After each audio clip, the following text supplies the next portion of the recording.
வணக்கம் கலை தரிசனம் அன்பு சொந்தங்களே, நாங்கள் இன்றைய தினம் கிளிநொச்சியிலே நிற்கின்றோம். கிளிநொச்சியிலே தற்பொழுதைய நிலவரம், மழைக்காலம் எப்படி இருக்கிறது என்பதை பாருங்கள்.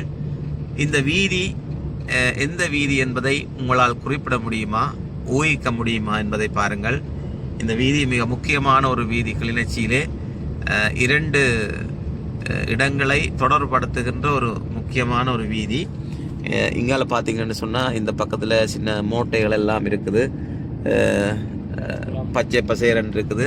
இங்கால பார்த்தீங்கன்னு சொன்னால் ஒரு குளம் ஒன்று இருக்குது. அந்த பக்கத்தில் இந்த வீதி சென்று கொண்டு இருக்கிறது. இதில் இருந்து நான் நினைக்கிறேன் ஒரு 500 மீட்டர் செல்கின்ற பொழுது எந்த இடம் என்பதை உங்களால் ஊகிக்க முடியும். தொடர்ச்சியாக பாருங்கள், சென்று கொண்டே இருக்கின்றேன். அந்த இடம் அநேகமானவர்கள் நீங்கள் அந்த இடத்தை கடந்து பயணித்து இன்னொரு இடத்துக்கு போயிருப்பீர்கள். எனவே அந்த இடத்தை நாங்கள் அண்மித்து கொண்டிருக்கின்றோம். கிளிநொச்சியிலே இன்றைய தினம் எங்களுடைய அன்புக்குரிய கலைஞர் நாகேந்திரம் இசையமைப்பாளர் அவருடைய சகோதரனுடைய மரண நிகழ்வுக்காக நாங்கள் வந்திருந்தோம். இதுதான் அந்த இடம். இந்த பாதை உங்களுக்கு தற்பொழுது விளங்கும் என்று நினைக்கின்றேன். ரைட், இப்பொழுது சொல்லுகின்றேன். 5 அடிவான் என்று சொல்லப்படுகின்ற இடம். அதாவது இந்த இரணமடுகிலிருந்து வருகின்ற நீர் வாய்க்கால் இந்த பகுதியால் வந்து இதிலே இருக்கின்ற ஒரு பாரிய குளம் ஒன்று இருக்கிறது. இந்த பகுதியிலே வட்டக்கட்சியை தொடர்படுத்துகின்ற ஒரு இடமாக இருக்கிறது. மிக அருமையான எழில் கொஞ்சுகின்ற இயற்கை வளமுடைய இந்த பிரதேசங்களை மறக்க முடியாது. ஓகே, இந்த பகுதியை பாருங்கள். இந்த ரோடு தருணம் அவரும் ராயேந்திரன் மாதிரி தானே? சரி, ராயேந்திரன் மாதிரி. மீண்டும் ஒரு இடத்தை நோக்கி நகர்ந்து கொண்டிருக்கின்றோம். இந்த இடம் எந்த இடம் என்பதை தெரிந்தால் குறிப்பிடுங்கள், எழுதுங்கள். மிக முக்கியமான ஒரு கிளிநொச்சி பகுதியிலே மிக முக்கியமான ஒரு பகுதி. அந்த பகுதியை தான் நோக்கி சென்று கொண்டிருக்கின்றோம். நான் நினைக்கிறேன் இன்னும் ஒரு 300 மீட்டர் தூரத்திலே அந்த சந்தி வரப்போகிறது. முடிந்தால் பாருங்கள். இந்த இடத்தில் உங்களுக்கும் நிறைய அனுபவங்கள் இருந்திருக்கும், நிறைய பேர் பயணித்திருப்பீர்கள். இந்த இடம் ஒரு மறக்க முடியாத இடமாக உங்களுக்கு இருந்திருக்கும். எனவே நமது கலைத்தரிசனம் ஊடாக இதனை பார்த்து கொண்டிருக்கின்ற சொந்தங்கள் நிச்சயமாக உங்களுடைய அனுபவ பகிர்வுகளை நிச்சயமாக எழுதுங்கள். அது எல்லோரும் அதை நிச்சயமாக பார்ப்பார்கள். கடந்து வந்த பாதைகளுடைய நினைவுகள் என்பது மறக்க முடியாதவை. இப்பொழுது உங்களுக்கு விளங்கி இருக்கும் உறவுகளே, நாங்கள் எந்த இடத்திற்கு எந்த சந்திக்கு நாங்கள் வந்திருக்கின்றோம் என்று. இது புதிதாக அமைக்கப்பட்ட பஸ் ஸ்டாண்ட். கிளிநொச்சியில் புதிதாக அமைக்கப்பட்ட பஸ் ஸ்டாண்ட்.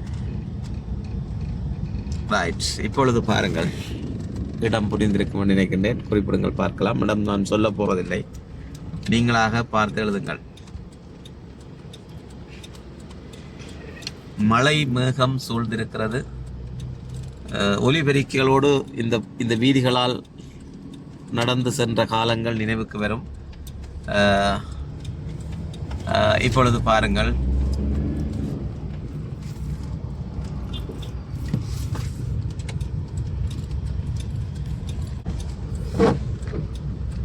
உண்மையில் எங்கு சென்றாலும் எங்களுடைய நாடு என்பது ஒரு சொர்க்க பூமிதான்.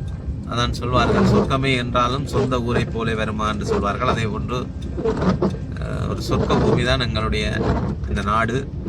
இந்த நாட்டில் வாழ்கின்ற அனைவருமே சரியாக உண்மையாக உழைத்து முன்னேறுவோமாக இருந்தால் நிச்சயமாக எல்லோரும் வாழ முடியும். இன்றெல்லாம் நாங்கள் வெளிநாடுகளில் கையேந்தி வெளிநாடுகளுடைய உழைப்பை பார்த்து அவர்கள் தருவார்களா இவர்கள் தருவார்களா என்று சிந்தித்து சோம்பறியாக போகின்றவர்களைத்தான் இந்த மண்ணிலே நாங்கள் அதிகமாக பார்க்கின்றோம். இந்த நிலமெல்லாம் உண்மையில் பொன்முளையும் பூமி, அவ்வளவு சிறப்பு வாய்ந்தவை. கிளிநொச்சி டவுனை பாருங்கள் எப்படி இருக்கிறது. கடைகள் எல்லாம் சும்மா வேறு லெவல்.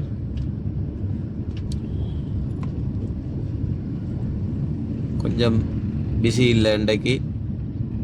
கடைகள் எல்லாம் பறிச்சு ஓடி இருக்குது. லலிதா நகை மாடத்தை கலைந்து வருகின்றோம்.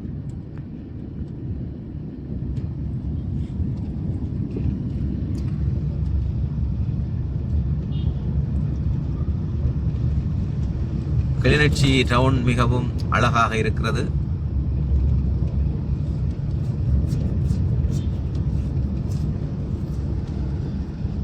இதுதான் கிளிநொச்சியினுடைய விளையாட்டு மைதானம். வலப்பக்கத்தில் வருகிறது. இடது பக்கத்திலே கிளிநொச்சியினுடைய போலீஸ் நிலையம் வருகிறது. இந்த பகுதியில் பார்த்தீங்கன்னா இதில் ஒரு கோயில் ஒன்று இருந்தது, உடைத்து கட்டுகிறார்கள். மிக சிறப்பாக இருக்கிறது இடங்கள் எல்லாம். இங்கே பார்த்தீங்கன்னா இதுதான் விளையாட்டு மைதானம்.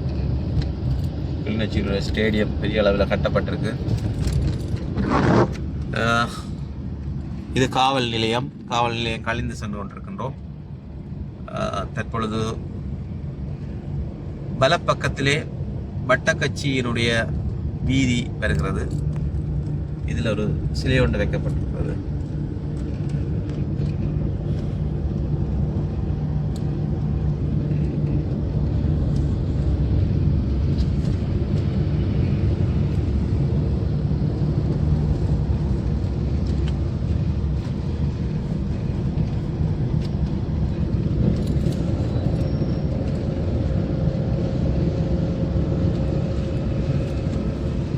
கிளிநொச்சி முருகன் கோவிலை நாங்கள் அண்மித்துக் கொண்டிருக்கின்றோம். கிளிநொச்சி முருகன் கோவில் கோபுரம் தெரியும் நினைக்கின்றேன். பாருங்கள், இந்த மிக அழகாக பெரிதாக கட்டப்பட்டிருக்கிறது கோவில். இல்லை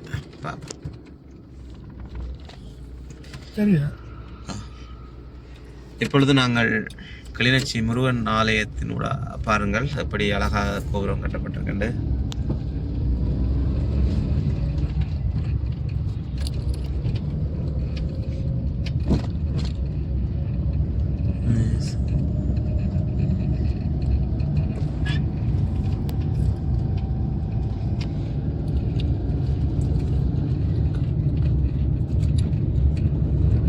இதே மாதிரி 2 ட்ரெக்கில் போட்டால் கொஞ்சம் பரவாயில்ல.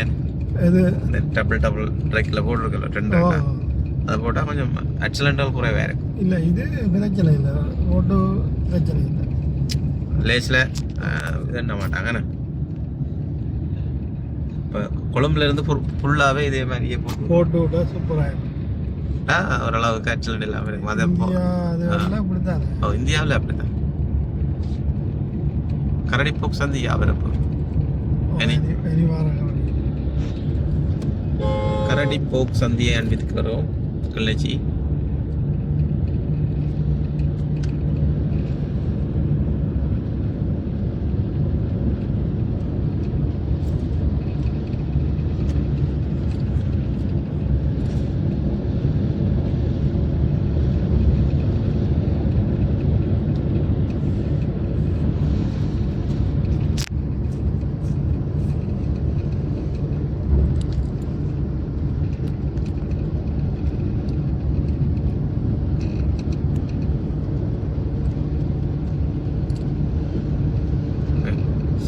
பெல்ட் போடையில பிரச்சனை இல்லை, பக்கத்தில் கதை வந்துட்டு தானே.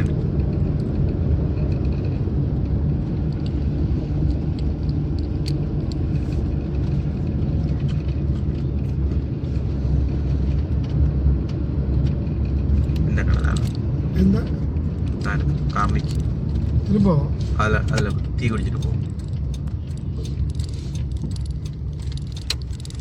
கரடி போக் சந்தியை அனுமதி விட்டோம். இப்போ இதில் ஒரு நல்ல டீ கடை ஒன்று இருக்குது. அந்த கடையில் டீயை குடிச்சிட்டு